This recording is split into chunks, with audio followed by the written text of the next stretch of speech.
പ്രകടിപ്പിച്ചിട്ടുള്ള ആർക്കിടെക്റ്റുകളുമുണ്ട്. അത്തരം സഹായം നമ്മൾ ഈ കാര്യത്തിൽ സ്വീകരിക്കും. നമ്മുടെ രാജ്യത്തുമുണ്ട്, രാജ്യത്തിന് പുറത്തും കാണും. അങ്ങനെയുള്ളവരുടെ എല്ലാം സഹായം എടുത്തുകൊണ്ട് നമുക്ക് നമ്മുടെ രാജ്യത്തിന് മുന്നിലും ലോകത്തിനും ഒരു മാതൃകയാക്കാവുന്ന ഒരു പുനരധിവാസ കേന്ദ്രം അത് സൃഷ്ടിക്കുക എന്നുള്ളതാണ് സംസ്ഥാന സർക്കാർ കാണുന്നത്. അക്കാര്യത്തിൽ ഒരു സംശയവുമില്ല, എല്ലാവരും സഹകരിക്കുന്നുണ്ട്. അതുകൊണ്ട് തന്നെ ഇത് യാഥാർത്ഥ്യമാക്കാൻ നമുക്ക് കഴിയും. എത്ര പണമായാലും അതിന് നമുക്ക് വിഷമം വരില്ല എന്നുള്ളത് തന്നെയാണ് എൻ്റെ ചിന്ത.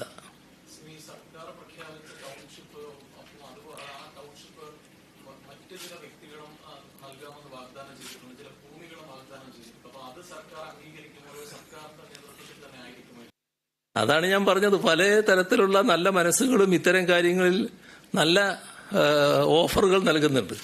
അതൊക്കെ നല്ല മനസ്സിന്റെ ഉടമകളായിട്ടുള്ള എന്നാണ് ഞങ്ങൾ കണക്കാക്കുന്നത്. അത്തരം കാര്യങ്ങളെല്ലാം നമുക്ക് പരിശോധിക്കാം. പക്ഷേ നടപ്പാക്കുന്നത് സർക്കാരിന്റെ ഭാഗമായിട്ട് തന്നെയായിരിക്കും.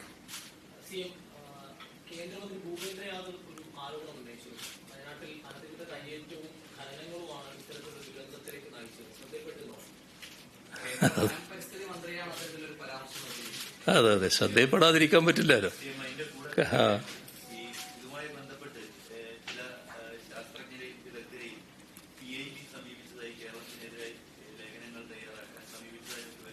ഓ അതെ, ഇതൊക്കെ നമുക്ക് സാധാരണഗതിയിൽ പ്രതീക്ഷിക്കാൻ കഴിയാത്തൊരു കാര്യമാണ്. ഈ ദുരന്തമുണ്ടായപ്പോൾ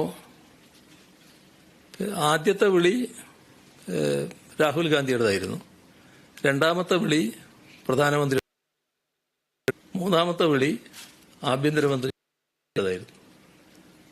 ഈ കേന്ദ്ര ഗവൺമെന്റിന് വേണ്ടി സംസാരിച്ച പ്രധാനമന്ത്രിയും ആഭ്യന്തരമന്ത്രിയും ഒക്കെ എന്ത് ചെയ്യണമെങ്കിലും ഞങ്ങൾ സന്നദ്ധമാണ്, എന്ത് സഹായമാണ് വേണ്ടതെന്ന് പറഞ്ഞാൽ മതി, ഞങ്ങളതിന് തയ്യാറായി മട്ടിലാണ് സംസാരിച്ചിരുന്നത്. ഞാനത് അന്ന് തന്നെ നിങ്ങളുടെ അടുത്ത് പറഞ്ഞു എന്നാണ് എൻ്റെ ഓർമ്മ.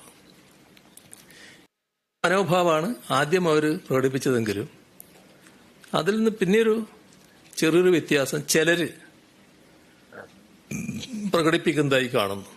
ഇപ്പോൾ ഈ ദുരന്തം എന്ന് പറയുന്നത് അനേകം മനുഷ്യരുടെ ജീവനെടുത്ത ഒരു ദുരന്തമാണ്. അതിലുമേറെ പേരുടെ ജീവിതത്തെ വല്ലാത്തൊരു അസന്ദിഗ്ധതയിലേക്ക് തള്ളിവിട്ട ദുരന്തവുമാണിത്. ഒരു പ്രദേശത്തെ നാമാവശേഷമാക്കിയ ദുരന്തവുമാണിത്. അപ്പോൾ ഇതിൻ്റെ ഒരു മാനസികാഘാതത്തിൽ നിന്ന് അവിടെയുള്ളവർ മാത്രമല്ല, നമ്മുടെ നാടാകെ, കേരളമാകെ ഇപ്പോഴും മോചിതരായിട്ടില്ല എന്നതാണ് യഥാർത്ഥ വസ്തുത. അപ്പോൾ അത്തരമൊരു സാഹചര്യത്തിൽ ഇതുപോലൊരു ദുരന്തം ഇനിയും ആവർത്തിക്കാതിരിക്കാൻ കൂട്ടായ ആലോചനയിലൂടെ